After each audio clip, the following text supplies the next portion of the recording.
Alors, il y a quelque temps, j'avais l'habitude, quand j'allais au travail le matin, de mettre une radio, une certaine radio, pour avoir les informations. Et je me suis vite rendu compte que, en fait, il n'y avait que des informations négatives. C'était déplacement des populations, guerre, prise d'otages, assassinat, meurtre, euh, inflation, augmentation des prix.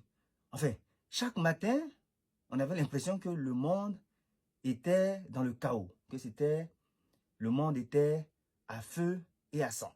Donc à un moment donné, je me suis dit, wait a minute, c'est quoi cette histoire? Je ne vis quand même pas dans un monde pareil. Hein? Mon quotidien n'est pas comme ça. Et puis bien sûr, effectivement, dans le monde, il y a des gens qui souffrent, il y a des guerres, mais c'est quand même une chose de le savoir, et c'en est une autre d'être exposé chaque matin à autant de mauvaises nouvelles. Donc j'ai arrêté d'écouter ces informations-là. J'ai arrêté d'écouter ces informations-là.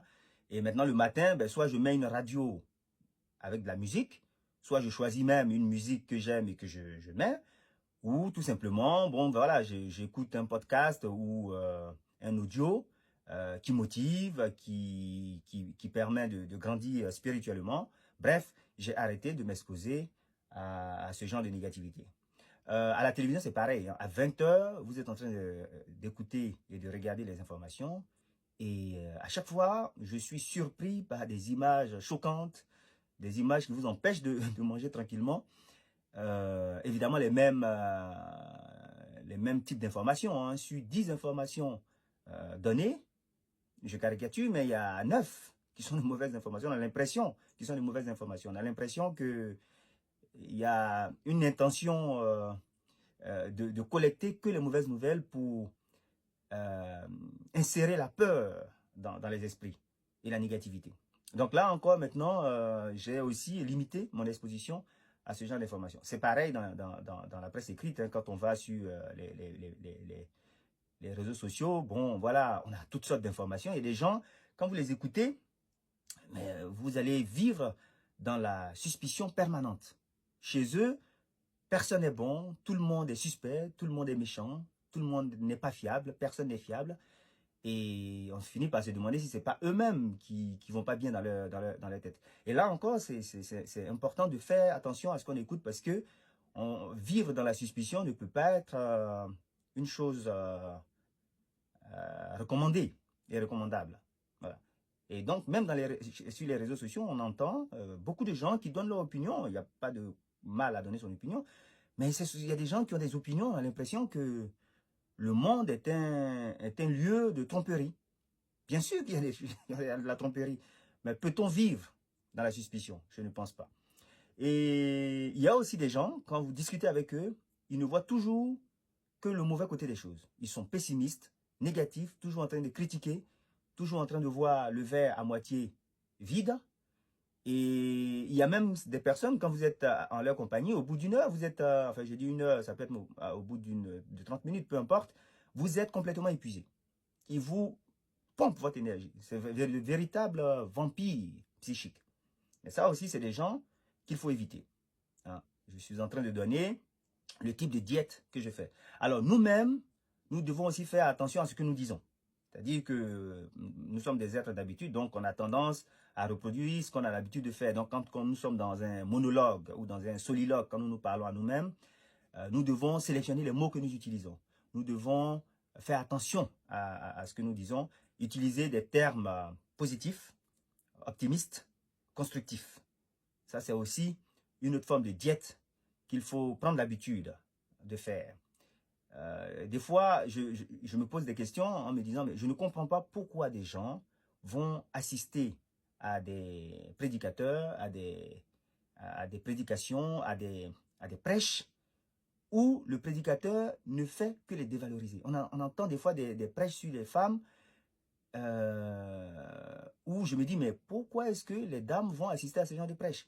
Pourquoi aller assister à des prêches où, quand vous sortez, vous vous sentez dévalorisé, vous vous sentez moins que rien, vous vous sentez des êtres de moindre valeur?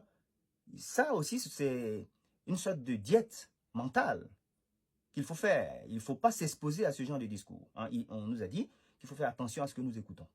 Donc, il ne faut pas s'exposer à ce genre de discours. Alors, il est difficile dans le cas de l'information de ne pas s'exposer du tout, puisqu'on a bien besoin de savoir ce qui se passe dans le monde. Donc, l'idée ici, c'est donc d'éviter de réagir émotionnellement. Hein. Comme le dit le grand professeur dans la Bible, c'est lorsqu'il y a réaction émotionnelle que l'acte est commis dans le monde spirituel. Et quand il est commis, l'acte est imprimé dans le monde spirituel, son expression dans le monde extérieur est imminente. Et c'est pour ça qu'il dit, par exemple, celui qui se met en colère ou celui, par exemple, qui regarde une femme en se mordant la lèvre a déjà commis l'adultère. C'est pour dire que l'acte se commet lorsqu'il y a réaction émotionnelle. Parce que c'est l'émotion qui donne l'énergie au désir, à l'idée. Dans ce sens-là, évidemment, nul n'est bon, mais il n'y a pas de quoi personne ne cherche à être parfait. Il faut juste être un être humain, un homme. Et il est bien connu qu'un homme a ses qualités, ses défauts. Et donc, quand on est exposé aux mauvaises nouvelles, il faut faire attention à notre réaction émotionnelle.